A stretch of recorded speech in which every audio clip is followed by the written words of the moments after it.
Muscle contraction देखा था, ठीक। इसको किसके द्वारा एक्सप्लेन किया जाता है? इसको स्लाइडिंग फिलामेंट थ्योरी द्वारा एक्सप्लेन किया जाता है। तो हमने देखा था लास्ट क्लास में one neuron plus one muscle fibre मिलकर क्या बनते हैं? Neuromuscular junction. और वन मोटर न्यूरॉन प्लस बहुत सारे मसल फाइबर मिलकर क्या बनते हैं? Motor unit.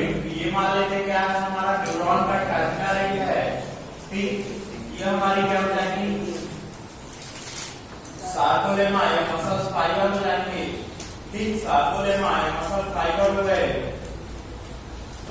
सार्कोलेमा या मसल फाइबर हो गए।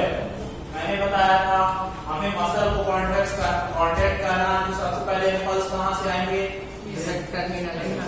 सेंट्रल नर्वस सिस्टम से आएंगे और जहां मसल कॉन्ट्रैक्शन होना है वहां तक क्या पहुंचेंगे? इंपल्स पहुंचेंगे। मान लेते हैं हैंड में कॉन्ट्रैक्शन होना है तो यहाँ पास पहुंचेंगे, तो यहाँ के टर्मिनल एंड ऑफ एक्सॉन में पहुंचेंगे कि नहीं? एक्सॉन के लास्ट भाग में पहुंचेंगे। अब जैसे ही एक्शन पोटेंशियल यहाँ पहुंचता है तो क्या होता है? कैल्शियम बीजीसी प्रेजेंट होते हैं कहाँ? प्रीसिनेप्टिक मेम्ब्रेन में। वो क्या हो जाते हैं? ओपन हो जाते हैं, जिसकी वजह से क्या होता है? कैल्शियम का इन्फ्लक्स होता है। कैल्शियम का लेवल जैसे ही इसमें इंक्रीज होता है तो ये क्या करता है? सिनेप्टिक वेसिकल्स होते हैं उनको स्टिमुलेट करता है, और जब इनका स्टिमुलेशन होता है तो ये क्या करते हैं? एक्सोसाइटोसिस करते हैं। एक्सोसाइटोसिस करेंगे मींस ACH इसी का रिलीज करेंगे। एक्सोसाइटोसिस में क्या रिलीज करते हैं? ACH रिलीज करते हैं। ACH कहां जाके बाइंड होता है? वो सिनेप्टिक मेम्ब्रेन पर रिसेप्टर होते हैं, उन्हें क्या बोलते हैं? ACH receptor. उनसे जाके बाइंड होता है, ठीक। ACH रिसेप्टर से जाके बाइंड होता है। अब जैसे ACH रिसेप्टर से जाके बाइंड होगा तो यहाँ पास क्या होता है? इनकी मेम्ब्रेन में सोडियम पोटेशियम बॉन्ड होता है, जिसकी वजह से क्या होता है? सोडियम का इन्फ्लक्स होता है। सोडियम का इन्फ्लक्स होता है तो क्या होता है? सर एक्शन पोटेंशियल सोडियम का इन्फ्लक्स होगा तो यहाँ का पॉजिटिव चार्ज बढ़ेगा। पॉजिटिव चार्ज बढ़ेगा मींस यहाँ पास करंट जनरेट हो गया, इससे क्या बनेगा? Action potential. Action potential sarcolemma से कहां पहुंचेगा? सार्कोप्लाज्म में क्या प्रेजेंट है? टीट्यूब्यूल। तो क्या इसको स्टिमुलेट करेगा? सबसे पहले टीट्यूब्यूल को, देन एल्ट्यूब्यूल को स्टिमुलेट करेगा। एल्ट्यूब्यूल में क्या रहता है? कैल्शियम रहता है। कैल्शियम तो क्या होगा? रिलीज होगा। कैल्शियम का लेवल कहां बढ़ेगा? सार्कोप्लाज्म। सेल मसल फाइबर में बढ़ेगा कि नहीं? जैसे कैल्शियम का लेवल मसल फाइबर में बढ़ेगा, कैल्शियम जाके किससे बाइंड हो जाता है? ट्रोपोनिन से। ट्रोपोनिन सी से, और ट्रोपोनिन सी से बाइंड होता है तो ट्रोपोनिन सी से बाइंड होता है तो ट्रोपोनिन जो एक्टिव साइट को कवर करता है, किसकी? जिसकी एक्टिव साइट को कवर करता है, उससे क्या होता है? हट जाता है। कैसे? क्योंकि इसमें पोजिशनल चेंजेस होते हैं, पोजीशन चेंज होती है, जिसके कारण जब एक्टिव साइट एक्टिव की क्या हो जाती है? खाली हो जाती है। इससे आगे कौन जुड़ जाता है? मायोसिन का हेड वाला पार्ट, ठीक। हेड वाला पार्ट क्यों जुड़ता है? टेल वाला पार्ट क्यों नहीं जुड़ता? क्योंकि उसमें तो साइड रहती है, क्योंकि उसी में अटैचमेंट होने के लिए एक्टिव बाइंडिंग साइट पाई जाती है, ठीक। एक्टिन मायोसिन कॉम्प्लेक्स बनेगा। एक्टिन मायोसिन कॉम्प्लेक्स बनेगा। अब एक्टिन मायोसिन कॉम्प्लेक्स बनेगा तो मायोसिन क्या करता है? एक्टिन को अपनी ओर खींचता है, जिसके कारण क्या होता है? मसल कॉन्ट्रैक्शन होता है। कैसे खींचता है उसकी बात करते हैं। ये क्या है? मान लेते हैं सार्कोमियर है। सार्कोमियर में होती स्ट्रक्चरल एंड फंक्शनल यूनिट है, तो ये जेड लाइन हो गई। जेड लाइन को बाइसेक्ट करती हुई आई लाइन हो जाएगी या आई बैंड हो जाएगा। आई बैंड हो जाएगा और यहाँ पास बीच में क्या हो जाएगा? A band. यहाँ पास ठीक कौन सा बैंड हो जाएगा? ए बैंड, ठीक। अब जो एक्टिन होता है वो किससे बनता है? बहुत सारे ग्लोबुलर एक्टिन से मिलकर बनता है कि नहीं? ठीक, बहुत सारे ग्लोबुलर एक्टिन से मिलकर बनता है।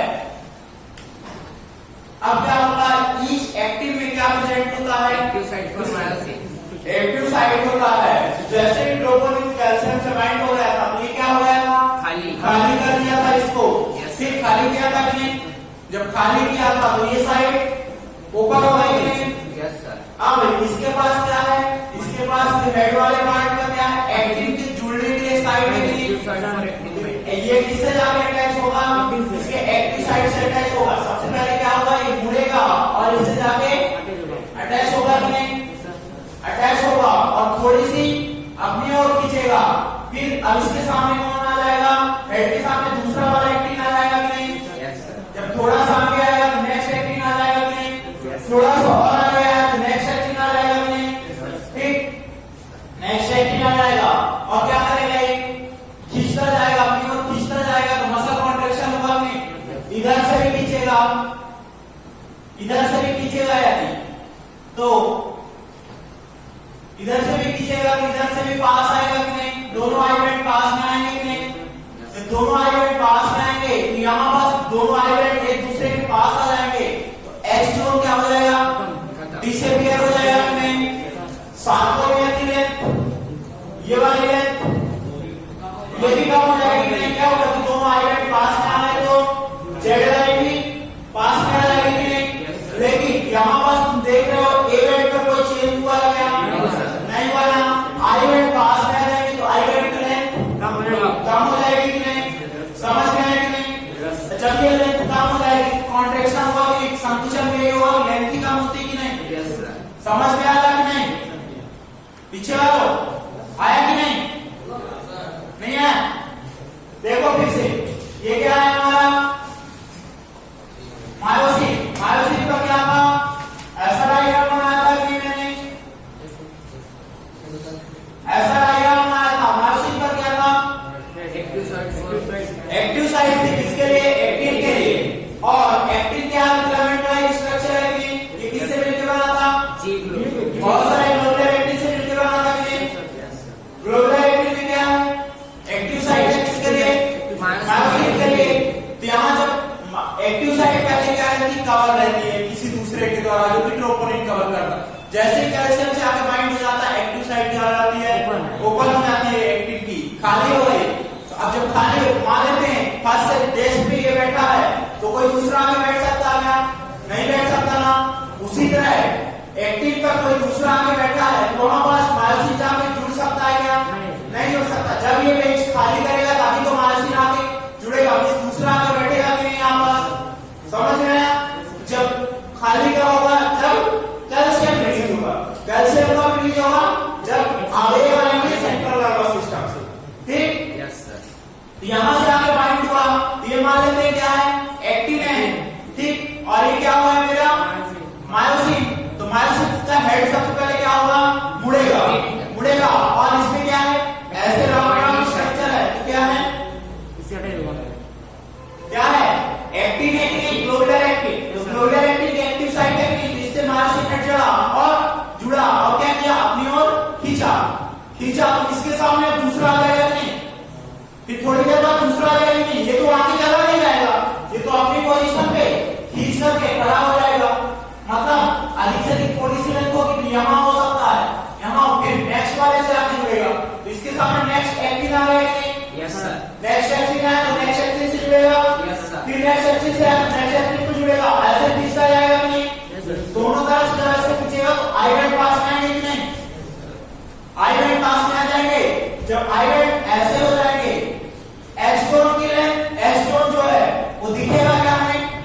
नहीं दिखेगा। एच जोन क्या कहलाता? जहां पर आइलैंड एब्सेंट होता है उसे एच जोन बोलते हैं। दोनों सार्कोमियर मतलब सार्कोमियर की लेंथ कम हो जाएगी, जेड लाइन पास में आ जाएगी कि नहीं?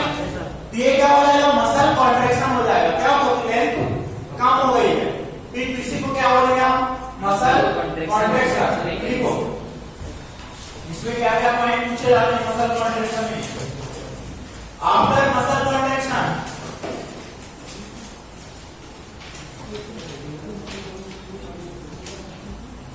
क्वेश्चन ये पूछा जा चुका है एम्स में, first time action potential muscle में कहां रिसीव होता है? सार्कोलेमा में होगा कि नहीं? Yes sir. उसकी मेम्ब्रेन पे होगा। Yes sir. ठीक, दूसरा क्वेश्चन कहां से पूछे जा चुके हैं? ए बैंड की लेंथ पर, आई बैंड की लेंथ पर और सार्कोमेयर की लेंथ पर, यहां से क्वेश्चन पूछे जा चुके हैं। पेशी संकुचन के बाद आफ्टर मसल कॉन्ट्रैक्शन, पेशी संकुचन के बाद H zone disappear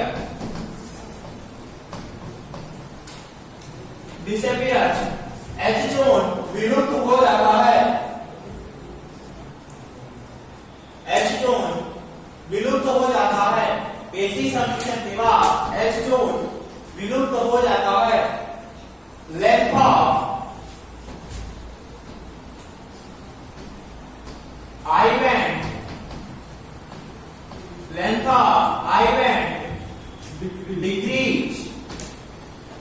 I band की लेंथ, आई बैंड की लंबाई, आई बैंड की लंबाई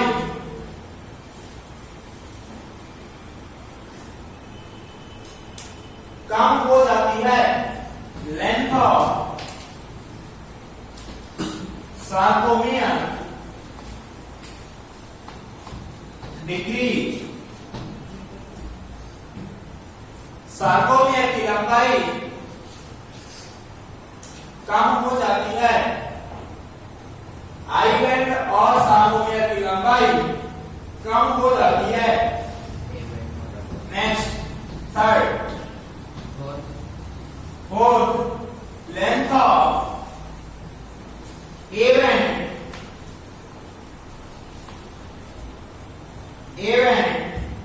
remain unchanged।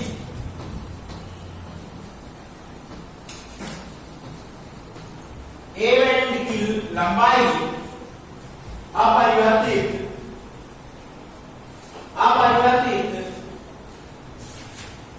रहती है। सर इवेंट थोड़ा टीवी पे होता है, उससे कोई इफेक्ट नहीं होता उसकी लेंथ का। तो उस पे प्लेट हो जाएगा, तुम्हारे इवेंट में कम हाँ हो जाएगी।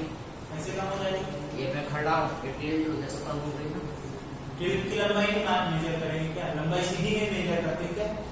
टिल्ट की भी कर किसी भी मान लीजिए दीवार तिरछी बनाने, तिरछी लंबाई में मेजर करेंगे सीधी? दोनों करें। तिरछी मेजर करेंगे ना, जहां चीजें होंगी वहीं से मेजर करेंगे कि नहीं?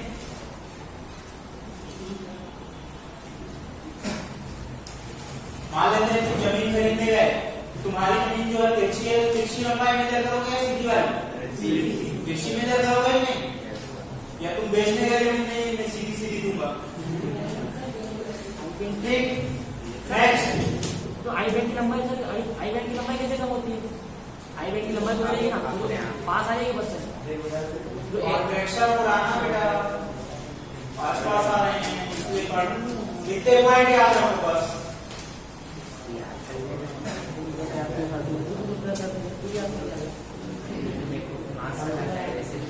Next point, all processor, next point लिखो, ऑल प्रोसेसर रिवर्सिबल, सभी प्रक्रिया उत्क्रमणीय है।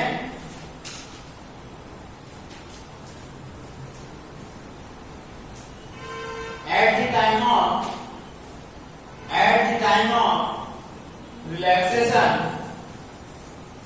calcium goes into adipole.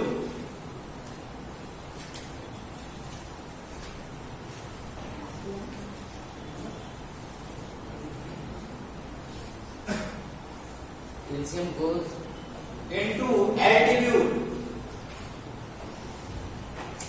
शिथिलन के समय, पेशीय शिथिलन के समय कैल्शियम, पेशीय शिथिलन के समय कैल्शियम एडिड्यूल में चला जाता है। सर उसके पहले ऑल प्रोसेस आर रिवर्सिबल और डिफरेंट पॉइंट था, इसी में इंक्लूड है। नेक्स्ट पॉइंट, नेक्स्ट देखो क्या हुआ, मसल कॉन्ट्रैक्शन हुआ, पेशी संकुचन हुआ, पेशी का शिथिलन भी तो कराना है, रिलैक्सेशन भी तो कराना है। ठीक, पेशी है, muscle contraction is active process, लेकिन relaxation is also active process, ठीक। अब यहाँ से रेस्पिरेशन से वो मत करना, वो कॉन्ट्रावर्सल थ्योरी लगती है। कुछ जो मॉलिक्यूलर लेवल पर वो पैसिव प्रोसेस होती है, लेकिन एक्टिव प्रोसेस भी होती है, ठीक। तो मॉलिक्यूलर लेवल पर जाती तो यहाँ का रेस्पिरेशन से रिलेट मत कर लेना, ठीक। तो क्या होगा, जो कैल्शियम पहले बढ़ा हुआ था साइटोप्लाज्म में, अब उसको क्या किया जाता है, एटीपी का यूज करके पंप कर दिया जाता है, कहाँ, एटीपी में। इसके कारण क्या होगा, सार्कोप्लाज्म का कैल्शियम लेवल कम हो जाएगा। सार्कोप्लाज्म का कैल्शियम कम हुआ तो जो बाइंडिंग साइड जो क्या था, कैल्शियम ग्लोबुलिन से बाइंड हुआ था, वो क्या हो जाएगा, वो हट जाएगा कि ग्लोबुलिन सी से रिलीज हो जाएगा। जब ग्लोबुलिन सी से कैल्शियम रिलीज हो जाएगा तो क्या होगा, वो एटीपी से जुड़ जाएगा, वो फिर से जाकर ग्लोबुलिन से जुड़ जाएगा कि नहीं, इस डीअटैचमेंट हो जाएगा एक्टिन का किससे, मायोसिन से, ठीक। और क्या हो जाएगा, मसल रिलैक्सेशन, ठीक। तो क्या होगा मसल रिलैक्सेशन में, pumping of calcium into altitude, pumping of calcium into altitude, जिसकी वजह से क्या होगा, decrease sarcoplasmic calcium, decrease sarcoplasmic calcium. Sarcoplasm क्या है हमारे पास, साइटोप्लाज्म को ही क्या बोलते हैं मसल में, सार्कोप्लाज्म। तो डिक्रीज सार्कोप्लाज्मिक कैल्शियम, जिसकी वजह से क्या होगा, जब कैल्शियम जो प्रोपोनिन सी से बाइंड हुआ था वो भी रिलीज होगा कि नहीं, रिलीज कैल्शियम फ्रॉम प्रोपोनिन सी। इसकी वजह से क्या होगा, जब प्रोपोनिन सी से रिलीज हो जाएगा तो क्या होगा, प्रोपोनिन है वो किससे जाकर बाइंड होगा, एक्टिव साइड से बाइंड होगा। एक्टिव साइड से बाइंड होने के लिए क्या जरूरी है, डीअटैचमेंट होना जरूरी है कि नहीं। तो डीअटैचमेंट ऑफ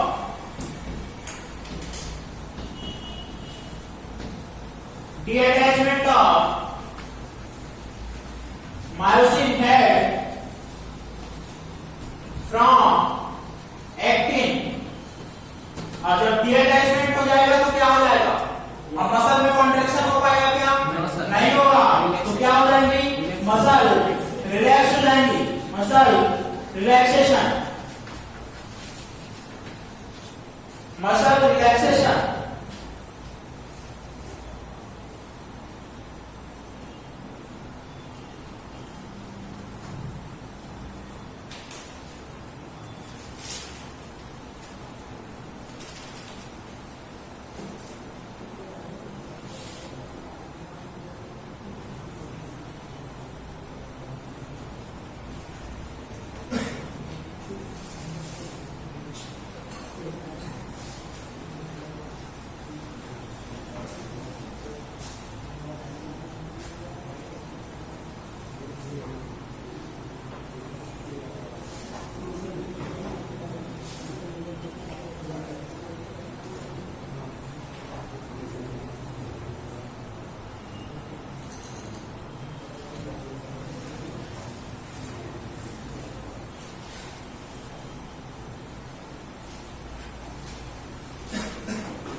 ले लिया,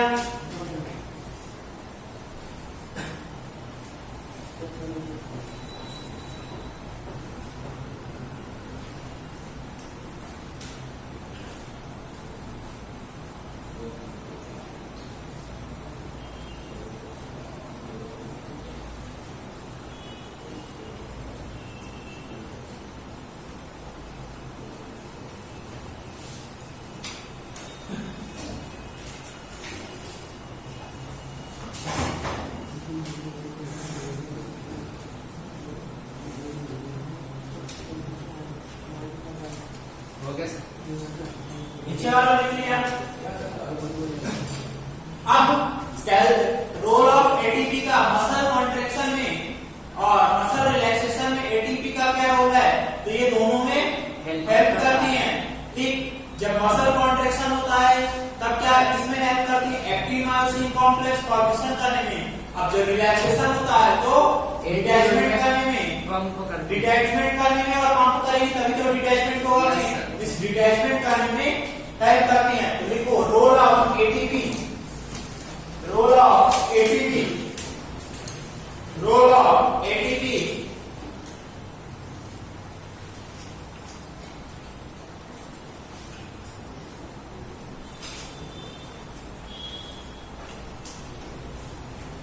role of ATP muscle contraction and regulation.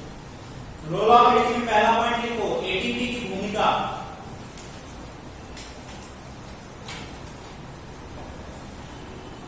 detachment of myosin head from actin, detachment of myosin head from actin। यदि myosin हेड से एक्टिन को अलग करने में महत्वपूर्ण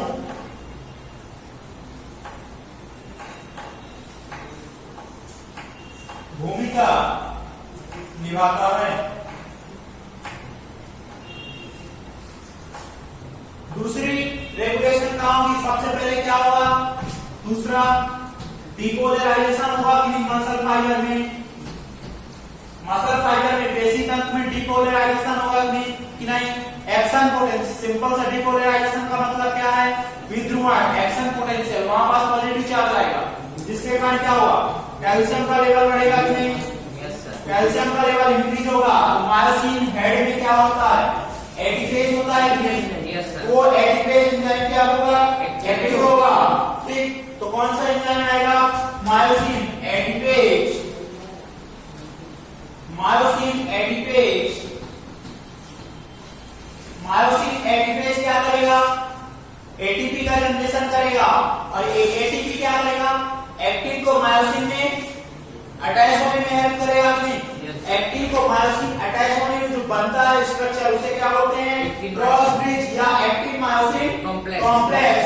ये क्या बनाएगा? एक्टिन मायोसिन कॉम्प्लेक्स का क्रॉस ब्रिज बनाएगा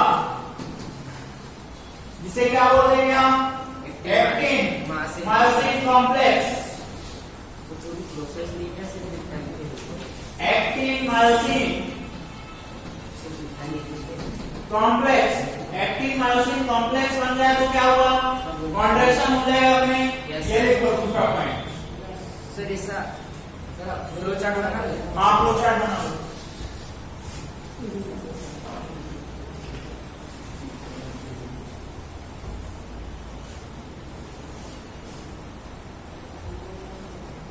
टेस्ट में excretion, muscular and skeletal system आएगा। एक्सक्रीशन भी आएगा। हाँ,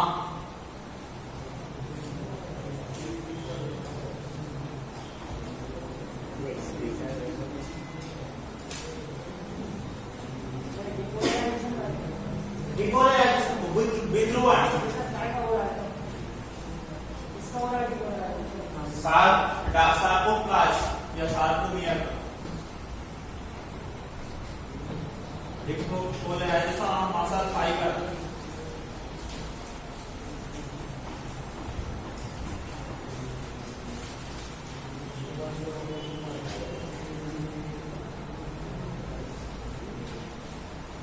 बेटा अभी पूरी प्रोसेस लिख दी है, उसको शॉर्ट में लिखना हूं। डिपोलराइजेशन हुआ था, देन सार्कोप्लाज्मिक रेटिकुलम स्टिमुलेट हुआ, देन कैल्शियम रिलीज हुआ।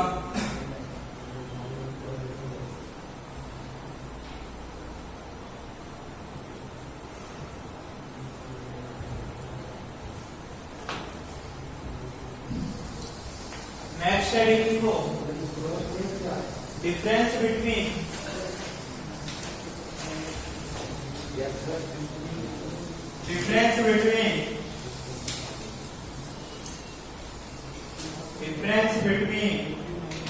red and yellow muscle fiber।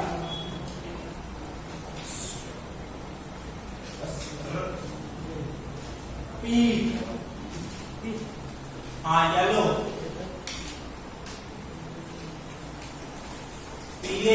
और लाल पेशीय तंतु में येलो को कई बार श्वेत भी बोल दिया जाता है, व्हाइट, ब्रैकेट में कर लेना व्हाइट।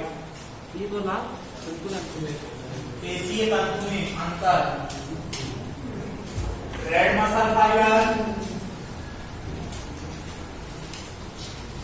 और दूसरे कौन से हो जाएंगे, येलो मसल फाइबर। ठीक, yellow muscle fibre, red muscle fibre और येलो मसल फाइबर। ठीक, अब रेड मसल फाइबर येलो नाम क्यों दिया गया इनका? रेड में मतलब कलर रेड होगा। कलर रेड कब होगा? जब आयरन या माइटोकॉन्ड्रिया के नंबर ज्यादा होंगे कि नहीं? ठीक, इसमें माइटोकॉन्ड्रिया के नंबर ज्यादा होंगे, उसमें कम होंगे। इसमें सार्कोप्लाज्मिक रेटिकुलम जो होता है लेस स्पेसिफिक होता है, उसमें मोर स्पेसिफिक होता है। इसमें जो होता है यदि रेड मसल फाइबर निकालते हैं तो मस्कुलर पिगमेंट जो है वो कौन सा होता है? मसल्स का रेस्पिरेटरी पिगमेंट मायोग्लोबिन। मैंने मायोग्लोबिन और हीमोग्लोबिन में बाइंडिंग कैपेसिटी में ग्राफ बताया था, मायोग्लोबिन का ज्यादा था। ठीक, यहाँ पर जो है कौन सा पिगमेंट होता है इनमें? रेड में जो होता है मायोग्लोबिन के नंबर ज्यादा होंगे, व्हाइट में मायोग्लोबिन के नंबर कम होंगे। मायोग्लोबिन के नंबर ज्यादा होते हैं, इसीलिए कलर कैसा आता है? रेड। तो मायोग्लोबिन जो है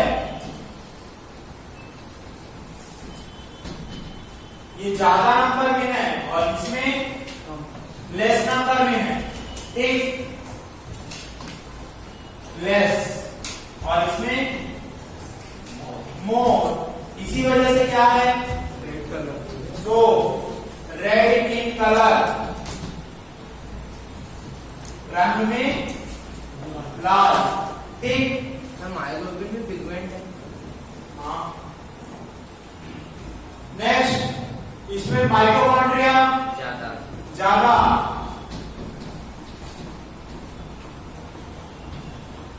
माइटोकॉन्ड्रिया ज्यादा होंगे, इसमें कम होंगे, लेस। ठीक, मोर इन नंबर, उसमें less in number. Next point, sarcoplasmic reticulum. Sarcoplasmic reticulum का केस उल्टा चलता है।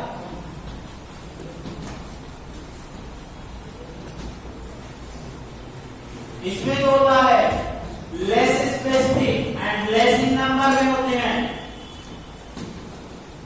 और इनमें मोर स्पेसिफिक, अधिक विशिष्टीकृत होते हैं और मोर के नंबर ज्यादा होते हैं संख्या में भी। ठीक, यस सर।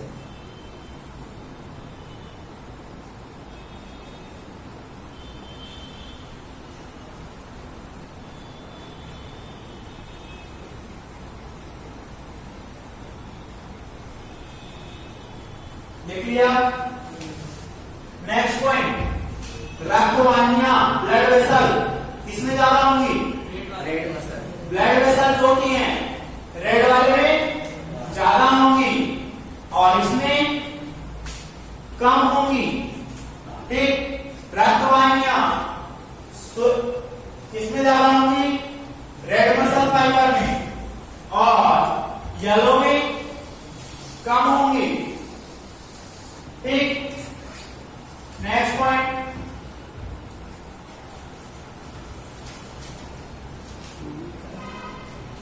एटीपी के लिए किस पर डिपेंडेंट रहते हैं? माइटोकॉन्ड्रिया। इस कौन सा रेस्पिरेशन चलेगा? एरोबिक या एनारोबिक? Aerobic respiration. तो इसमें क्या होगा? एरोबिक रेस्पिरेशन फॉर एटीपी, वायवीय श्वसन। एटीपी निर्माण के लिए वायवीय श्वसन होता है। इनमें क्या हो जाएगा? सर जो माइटोकॉन्ड्रिया लेस रहते हैं, एब्सेंट ही रहते हैं, कम रहते हैं। ऐसा नहीं रहेगा कि एब्सेंट थोड़े रहते हैं।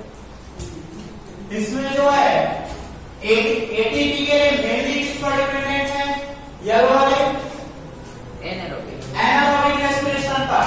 ठीक, अब देखो ना हमारी वॉलेटरी मसल है, हम ज्यादा एक्सरसाइज करते हैं तो क्या हो जाता है, जल्दी फटीग हो जाता है कि Yes, sir. नहीं, जल्दी फटीग क्यों होता है, लैक्टिक एसिड लैक्टिक एसिड क्यों एक्यूमुलेट होता है, एनारोबिक रेस्पिरेशन होता है, एनारोबिक रेस्पिरेशन क्यों होता है, एरोबिक क्यों नहीं होता, जबकि माइटोकॉन्ड्रिया में है ऑक्सीजन प्रॉपर नहीं है। ऑक्सीजन हम प्रॉपर ले रहे हैं तब भी माइटोकॉन्ड्रिया एटीसी साइकिल सबसे पहले क्या हुआ, ग्लूकोज को तुम क्या करेंगे, ऑक्सीडाइज ग्लाइकोलाइसिस होगा, फिर लिंक रिएक्शन में जाएगी, फिर क्रैब साइकिल में जाएगी, फिर एटीसी में जाएगी। मतलब एनर्जी बनने के लिए बहुत सारा टाइम चाहिए, लेकिन हमें एटीपी तो अभी चाहिए ना। हम जिम कर रहे हैं 1-2 मिनट में खत्म कर लेंगे जिम, जितने भी होंगे 30-40 डंबल जितने भी लगा लेंगे, दूसरा लगा लेंगे, जो भी इतने में एनर्जी बन जाएगी क्या 1-2 मिनट में, इतनी सारी प्रोसेस हो जाएगी, काम प्रोसेस नहीं हो जाएगी माइटोकॉन्ड्रिया है कि नहीं। ठीक, इसलिए इसके फंक्शन जो होते हैं कैसे होते हैं, जल्दी होते हैं, फास्ट होते हैं, इसलिए इसमें क्या होता है, जल्दी फटीग होता है, और इसमें देर से होगा फटीग या नो फटीग होगा। ठीक, तो हम किसकी बात कर रहे थे, एरोबिक रेस्पिरेशन फॉर एटीपी। इसमें एटीपी के लिए अब आईपी श्वसन होता है, अब आईपी श्वसन होता है।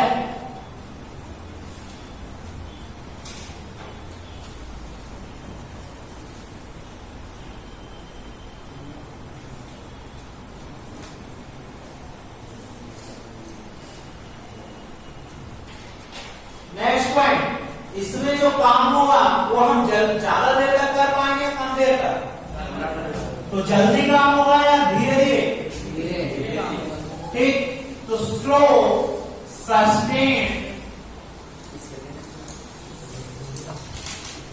इसमें क्या होगा, slow sustain,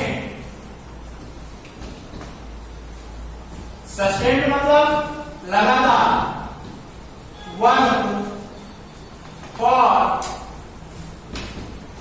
work for long time without fatigue,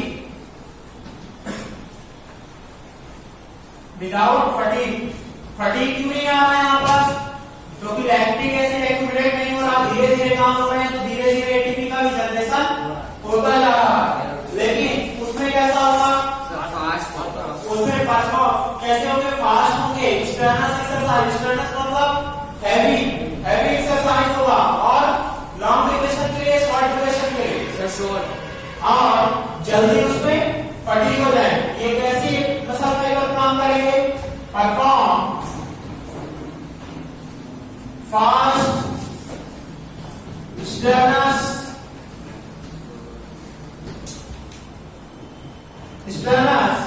work for short time,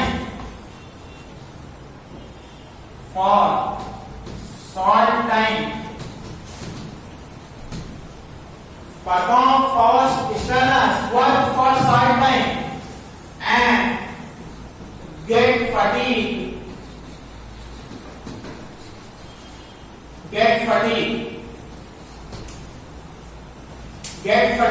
quickly, जल्दी। और जब जल्दी एक्सरसाइज करेंगे तो क्या होगा, जल्दी थक जाएंगे कि नहीं। सिंपल सा वॉलेंट्री मसल जो होती है उनमें येलो फाइबर के काम ज्यादा होंगे, इसलिए वो जल्दी थक जाती है। ठीक,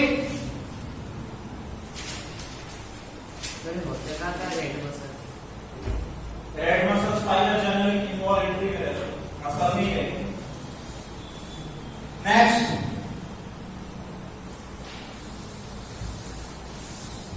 कॉन्ट्रैक्शन किसकी ज्यादा पावरफुल होगी, संकुचन उसकी, येलो वाले के ज्यादा पावरफुल होंगे, इनके लेस पावरफुल, इनके संकुचन, रेड वाले के कॉन्ट्रैक्शन लेस पावरफुल। सर क्योंकि ये धीरे वर्क करता है।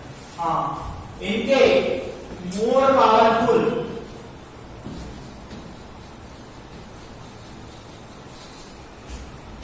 इनके संकुचन अधिक शक्तिशाली होते हैं, और व्हाइट के इनके संकुचन कम शक्तिशाली होते हैं।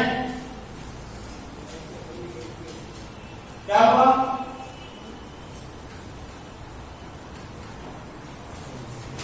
यह धीरे काम लंबे समय तक बिना थके करती हैं।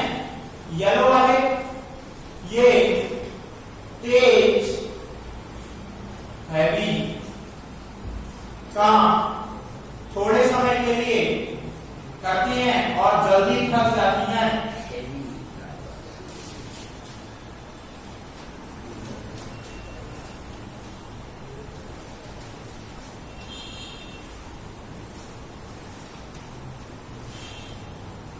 देखो हम ये नहीं जनरली जैसे वॉलंटरी मसल्स में रेड येलो मसल फाइबर करने के लिए एक्सरसाइज नहीं करेंगे तो येलो मसल फाइबर करेंगे, लेकिन हम डेली जिम जाएंगे या डेली जो रनिंग करता है एथलीट्स होते हैं उसमें क्या होता है धीरे धीरे क्या होता है उसमें रेड से येलो से रेड मसल फाइबर डेवलप होने लगते हैं। इसीलिए उनमें फिर क्या होता है बाद में फटीग इतना जल्दी नहीं होता या देर से होता है। ठीक, येलो से रेड पर मसल फाइबर के नंबर ज्यादा बढ़ने लग जाएंगे। ठीक, नेक्स्ट हम बात करेंगे कोरी साइकिल की। वैसे तो पूछा नहीं जाता, बस बात कर लेते हैं थोड़ी। कोरी साइकिल कहलाती क्या है? देखो हम जब काम किया तो ग्लूकोज मतलब बहुत ज्यादा एक्सरसाइज किया तो क्या हुआ ग्लूकोज से पाइरुविक एसिड बना, पाइरुविक एसिड से क्या बन जाता है लैक्टिक एसिड और उसका एक्युमुलेशन हो जाता है। तो लैक्टिक एसिड यदि हमेशा एक्युमुलेट रहेगा तो पेन होता रहेगा, होगा कि फटीग होगा नहीं। लैक्टिक एसिड को क्या किया जाता है ग्लाइकोजन में कन्वर्ट किया जाता है, जिसके द्वारा लीवर के द्वारा। तो लैक्टिक एसिड कहाँ जाता है लीवर में और उसको किसमें कन्वर्ट किया जाता है ग्लाइकोजन में। अब वो ग्लाइकोजन के फॉर्म में स्टोर कर लिया जाएगा। ठीक, अब जब जरूरत होगी तो उसको किसमें कन्वर्ट किया जाएगा ग्लूकोज में। ग्लूकोज से वो कहाँ जाएगा ब्लड ग्लूकोज में कन्वर्ट किया जाएगा। और ब्लड ग्लूकोज ये एक्सेसिव है तो किसमें कन्वर्ट करेंगे ग्लाइकोजन में। ब्लड ग्लूकोज को ग्लाइकोजन में कन्वर्ट करेंगे कि नहीं वापस क्यों? क्योंकि मसल में फिर से जाके स्टोर करना है। ठीक, ग्लाइकोजन स्टोर हो जाएगा। अब ये मसल को रिक्वायरमेंट होगी ग्लाइकोजन की तो क्या करेगी फिर से उस ग्लाइकोजन को यूज कर लेगी ग्लूकोज में कन्वर्ट करेगी। ठीक, और क्या इसमें कन्वर्ट हो जाएगा वो लैक्टिक एसिड में। फिर साइक्लिक प्रोसेस होती है जिसे क्या बोलते हैं हम कोरी साइकिल। ठीक,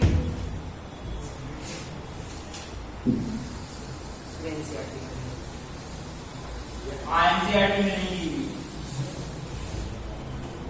कोरी साइकिल। इसमें क्या होता है पाइरुविक एसिड, पाइरुविक एसिड से क्या बनेगा लैक्टिक एसिड। लैक्टिक एसिड कहां जाएगा लीवर में जाएगा। यस सर, लीवर में जाएगा और इसको किस में कन्वर्ट कर देंगे हम ग्लाइकोजन में। ग्लाइकोजन में लीवर में कन्वर्ट कर दिया। अब ग्लाइकोजन को किस में कन्वर्ट किया गया ब्लड ग्लूकोज में। ब्लड में आएगा तो ग्लूकोज भी आएगा कि नहीं। अब इस ग्लूकोज को यदि ये मान लो किसके पास पहुंचा मसल के पास पहुंचा और मसल के पास एक्स्ट्रा ग्लूकोज है तो क्या किसमें कन्वर्ट हो जाएगा ग्लाइकोजन में कन्वर्ट हो जाएगा कि नहीं। और मसल ग्लाइकोजन के फॉर्म में स्टोर हो जाएगा इसमें। जब मसल को रिक्वायरमेंट होगी तब फिर से क्या करेगी मसल ग्लूकोज को कन्वर्ट करके और लैक्टिक एसिड यूज कर लेगी कि नहीं ग्लाइकोजन का यूज कर लेगी। और क्या इसमें वो कन्वर्ट हो जाएगा लैक्टिक एसिड में। तो साइक्लिकल प्रोसेस है कि नहीं। इसे क्या बोलते हैं कोरी साइकिल कहते हैं। लिख लो कोरी साइकिल।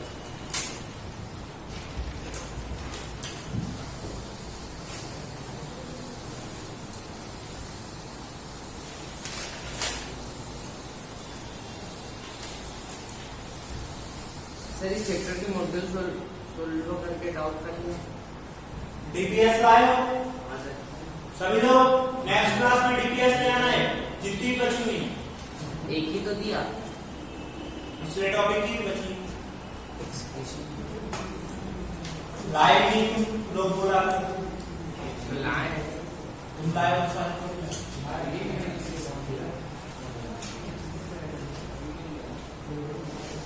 लिख लिया।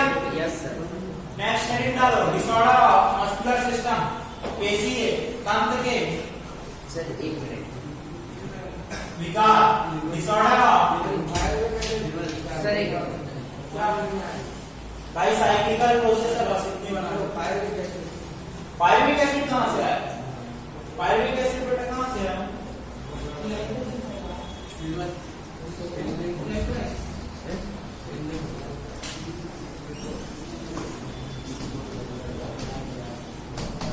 अब आ गया ये मसल ग्लाइकोजन लैक्टिक एसिड में मस्त। जब ग्लूकोजन यूज ग्लाइकोजन का यूज करेंगे मसल, लैक्टिक एसिड में नहीं कन्वर्ट होगा। ये पायरुविक अम्ल का काम पायरुविक एसिड का काम जैसे मसल ग्लाइकोजन फिर लैक्टिक एसिड में हो जाएगा, लैक्टिक एसिड वापस लीवर में चला जाएगा, तो पायरुविक अम्ल का काम पायरुविक अम्ल बेटा इंटरमीडिएट है, वो बनेगा ना बीच में, बनकर तो फिर से कन्वर्ट होगा ना। ऐसा तो है नहीं डायरेक्ट डायरेक्ट खाना इंटेस्टाइन में पहुंच जाता क्या? बीच में आते ही पाथवे, तो बीच के पाथवे आएंगे।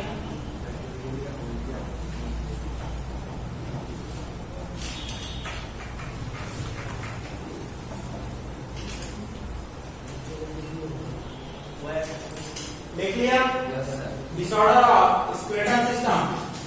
सबसे पहले बात करेंगे माइस्थेनिया ग्रेविस की। माइस्थेनिया ग्रेविस क्या है? कैसी डिसऑर्डर है?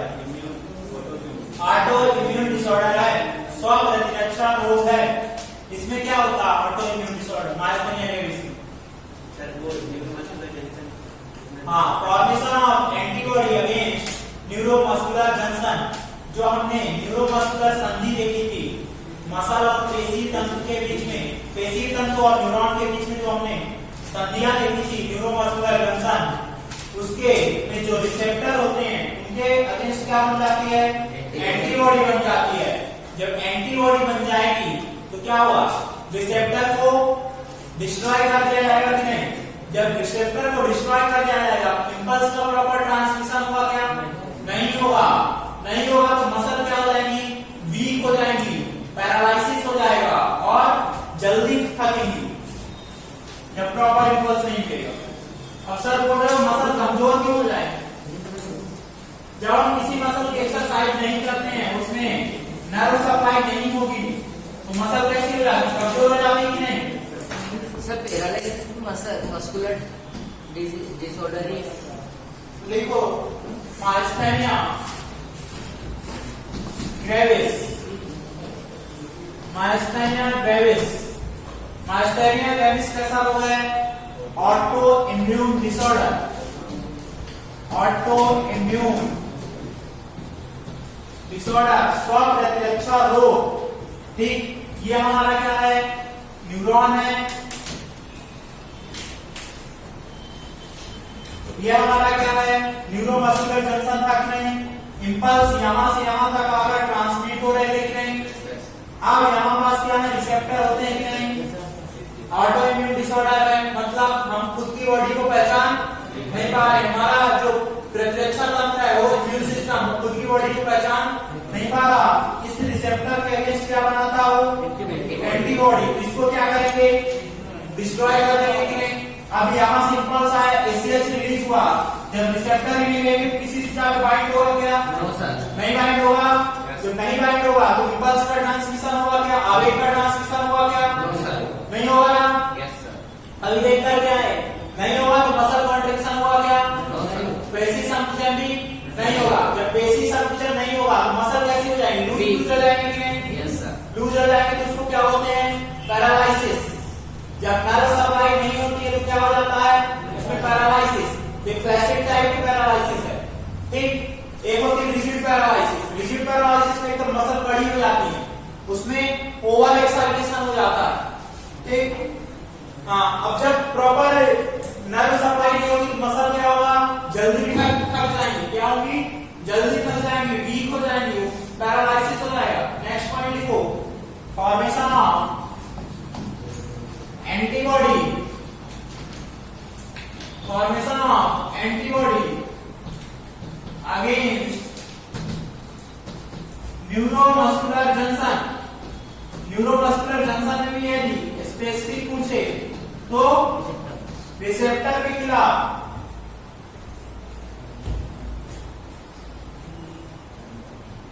Next point weakening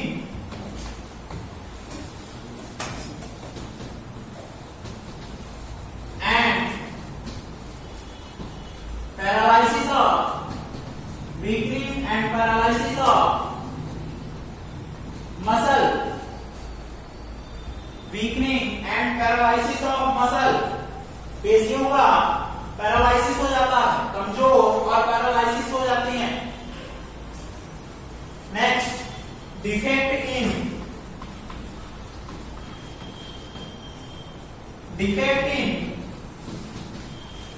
transmission of nerve impulse. Defect in transmission of nerve impulse. Nerve impulse में ट्रांसमिशन होगा पूरा क्या? Defect in transmission of impulse लिखो।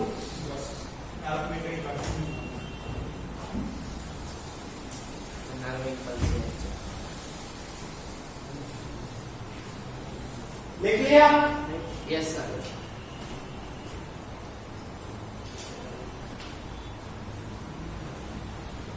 समझ में आया कि माइस्थेनिया ग्रेविस, इससे भी क्वेश्चन पूछे जा चुके हैं।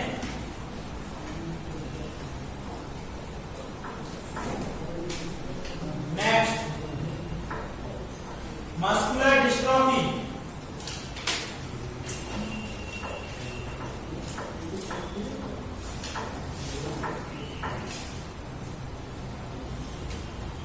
मस्कुलर डिस्ट्रोफी जेनेटिक्स पढ़ लिया? Yes sir. हाँ सर, हाँ मस्कुलर डिस्ट्रोफी। मस्कुलर डिस्ट्रोफी पढ़ाया गया? Yes sir, genetic disorder. कैसी जेनेटिक डिसऑर्डर है सर? बहुत सारे थोड़ा सा नाम बता दीजिए। Autosomal dominant recessive, allosomal dominant, allosomal recessive, sir allosomal या sex linked, sex linked dominant, sex linked recessive, X linked, Y linked, कौन सी है? सिकेन मस्कुलर डिस्ट्रोफी था। Muscular dystrophy it is a genetic disorder. पता कर जाना कैसी है, पढ़ चुके हो। जेनेटिक डिसऑर्डर, जेनेटिक डिसऑर्डर यह एक आनुवांशिक विकार है। जेनेटिक डिसऑर्डर कौन से प्रोटीन की डिफेक्ट होता है इसमें? डिस्ट्रोफिन। ठीक, तो ड्यू टू, यह क्यों होता है? Due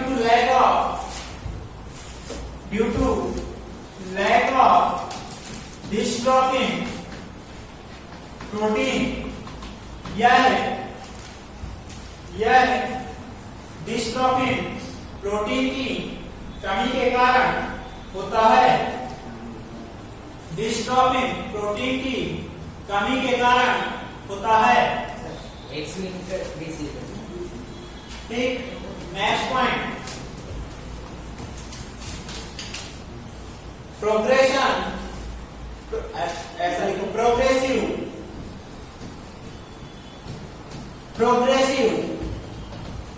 degeneration of skeletal muscle. Kankali पेशियों का लगातार, प्रोग्रेसिव मतलब धीरे धीरे, स्लोली क्या होगा? वो डिजनरेट होगी।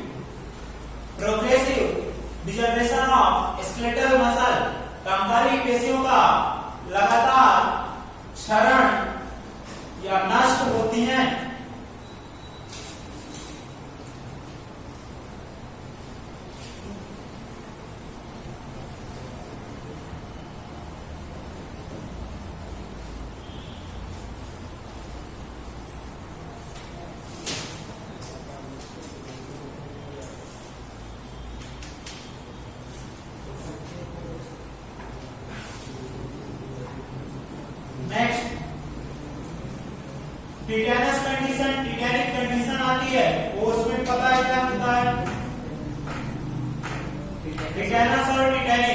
डिफरेंस मतलब टिटेनी और टिटेनस में? बैक्टीरिया से सर में जो झगड़ा होता है ना वो टिटेनस।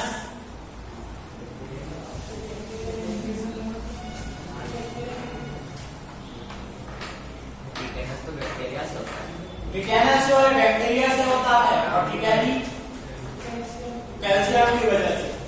टिटेनिक कंडीशन में क्या होता है, मसल जो है लगातार कॉन्ट्रैक्ट रह जाती है, रिलैक्स स्टेट में नहीं आती है। यदि टिटेनिक कंडीशन बोले मतलब दिमाग में एक ही चीज आनी चाहिए, मसल क्या है, कॉन्ट्रैक्टेड है, रिलैक्स कंडीशन में नहीं आ रही, लगातार कॉन्ट्रैक्टेड हो रही है।